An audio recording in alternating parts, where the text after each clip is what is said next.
You've seen The Haunting of Hill House and True Detective, but the truly terrifying shows are the ones most people skipped.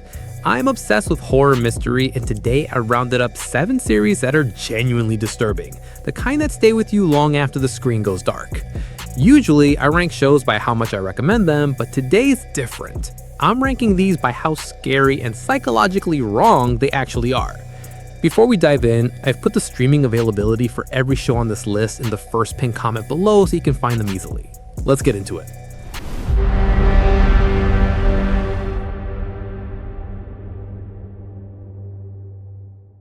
My baby trusts her, so do I. So Servant is an Apple TV Plus show and is produced by M. Night Shyamalan, and I know what some of you are thinking, but hear me out because this one actually delivers. It follows this couple, wealthy, kind of cold, very put together on the surface, and they've gone through a tragedy involving their infant son. To cope, the wife is using a therapy doll and treated it like a real baby, and the husband is just kind of going along with it because she's fragile. And then they hire a nanny, and the nanny also just treats the doll like it's real. And that's where things start getting very, very uncomfortable.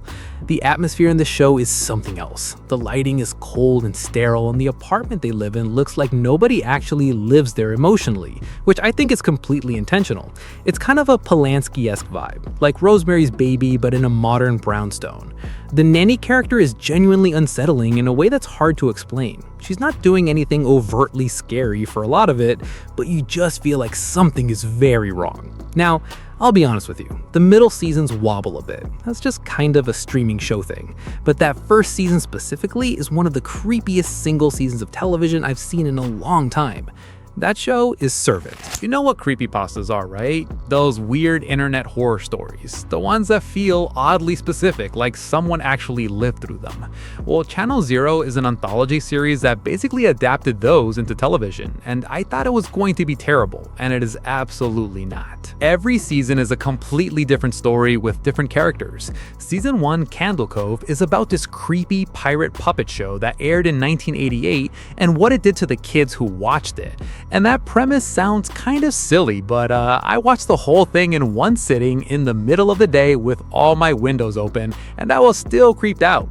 It's genuinely unsettling in a way you don't really expect. Season 2, Known House, goes more psychological. It's about this haunted house that leads to some kind of other dimension, and John Carroll Lynch shows up and gives one of the most quietly terrifying performances I've seen. Season 3 gets into cannibalism and has Rutger Hauer in it, which is exactly as wild as it sounds. Season 4 is the weakest, I'll admit that. The mystery wraps up too early and the tone gets a little off. But even when it's not at its best, Channel Zero is doing something more original than most horror you'll find anywhere. This is 4 seasons of really creative, really weird anthology horror, and I think it's massively underrated. That show is Channel Zero. And hey, real quick, if you're into this kind of stuff, if you're already pulling up your watch list right now, do me a favor and hit that subscribe button and like the video. It seriously helps the channel a lot, and we put out 2 new series recommendations every week. Okay, back to the list. Welcome home, honey, where you belong. Midnight Mass is a Mike Flanagan show, and it's on Netflix. And it's probably the most ambitious thing he's made that isn't an adaptation of an existing book. It's set on this tiny, isolated island community, like a dying fishing town, and the church there is falling apart, and so is basically everything else. And then a new priest shows up, young, charismatic, kind of magnetic. And at the same time, a guy comes back to the island who's been away for years because of something dark that happened in his past. And slowly, things start to change on the island in ways that feel like miracles at first. Now, this show is heavy on dialogue, like there are monologues in this thing. Long ones, people talking about God and death and what they believe happens after we die. And I know that sounds like it could be boring or preachy, and honestly, sometimes it does go a little long. Flanagan loves to let his characters talk. But here's the thing, when the horror actually kicks in, it is devastating, and all of those conversations you sat through beforehand make it hit so much harder. The setting does a lot of the work too. Small island, one church, no way out. It's suffocating. And the central question the show is asking about whether faith is salvation or something more dangerous, it never really gives you a clean answer, which I respect. That show is Midnight Mass, 1 season on Netflix, no filler whatsoever. Evil is a CBS show, and I know CBS procedural probably doesn't sound like the most exciting pitch for a horror recommendation, but this show is genuinely something special. The setup is that you've got a psychologist who's a skeptic, a priest in training who's a believer, and a tech guy who approaches everything like an engineer. And together, they investigate cases for the Catholic Church. Possible demonic possessions, possible miracles, that kind of thing. And what makes the show so good is that it never tells you which side is right. Every episode, you're kind of left wondering, was that supernatural or was there a rational explanation? And the show trusts you to sit in that discomfort, which most procedurals don't do. There's also this really sharp, dark humor running through it. It punctuates the creepiness rather than undercutting it. And Michael Emerson is in this as kind of a recurring antagonist, and he is just deeply unsettling every single scene he's in. He's not doing anything overtly monstrous most of the time, but you just feel this wrongness around him. That's a real craft. This show ran for 4 seasons, and I think it kind of flew under the radar for a lot of people because it's on Paramount Plus and it started on CBS, but it is one of the most thoughtful and quietly terrifying genre shows of the last decade. That show is Evil. Okay, The Terror, historical horror.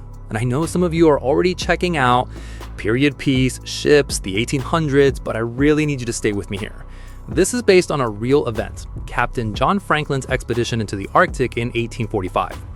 2 ships, HMS Erebus and HMS Terror, went looking for the Northwest Passage and vanished.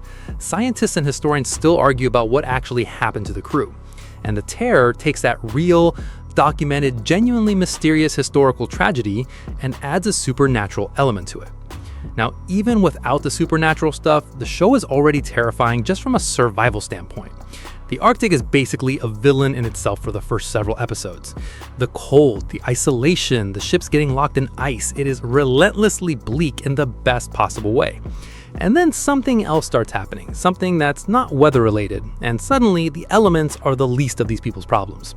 The cast is really strong. The atmosphere is extraordinary. There's this Marcus Fielstrom soundtrack that is haunting in a way I still think about. And the tension builds so deliberately that by the time things go really wrong, you are fully invested in these characters.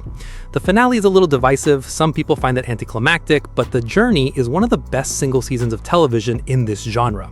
That show is The Terror, season 1 specifically. Start there and then decide if you want to continue with the anthology. Penny Dreadful is a Showtime series from 2014 and it ran for 3 seasons, and it is, as far as I'm concerned, one of the most underappreciated shows of the last 15 years. The concept is Victorian London, and basically every classic literary monster you can think of, Frankenstein's monster, Dracula's world, werewolves, they all exist in the same universe, and their stories intersect. And that sounds like it could be a mess, like a gimmick, but it's not. It's actually really cohesive, and the way the show weaves those different mythologies together feels earned.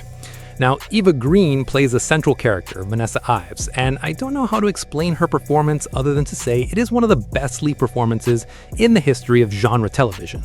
She is doing something genuinely extraordinary in this show. There are scenes where she's barely moving and barely speaking, and she is completely terrifying. It's one of those performances where you kind of forget you're watching an actor. The production design looks like someone brought a 17th century oil painting to life. Every frame of this show is gorgeous and deeply unsettling at the same time. Now, the pacing does drag in places and some storylines hit harder than others. Season 3 in particular has some issues. But the atmosphere this show creates is just unmatched. If you're into Hammer horror type stuff, if you like Sweeney Todd or Sleepy Hollow, this is absolutely for you. That show is Penny Dreadful. And here's my number 1 pick, and I want to be upfront. This is not the scariest show on this list in a jump scare or a gore sense. It's the most psychologically disturbing thing on this list. There's a difference. Hannibal is a show about the early relationship between Hannibal Lecter, yes, that Hannibal Lecter, and FBI profiler Will Graham. And Will Graham has this ability where he can genuinely place himself inside the psychology of a killer and reconstruct what they did and why. And Hannibal, who is technically his psychiatrist, is deeply, deeply interested in that ability. That's the dynamic at the center of the show, and it is one of the most unsettling relationships in the history of television. What makes this show so extraordinary is that it is not really about the crimes. The crimes are almost set dressing. This is a show about identity and influence, and about watching a man slowly lose himself to someone who is simultaneously the most refined and the most monstrous character you've ever seen on screen. And the show makes you empathize with both of them in ways that you'll find genuinely uncomfortable. If you are someone who thought you were fine with dark content and you want this show to test that, watch it. By the time you get to the season 2 finale, which might be one of the greatest single episodes of television ever made, you will understand why this is my number 1 pick. That show is Hannibal. 3 seasons. Do not, and I will say it again, do not sleep on this one. So that's the list. If you've seen any of these, let me know in the comments what you thought. And if you disagree with my ranking, I genuinely want to hear it. And if you haven't subscribed yet and you're into this kind of content, hit that subscribe button. We do this every week, and I'd hate for you to miss the next one. Thanks for watching, and I'll see you on the next one.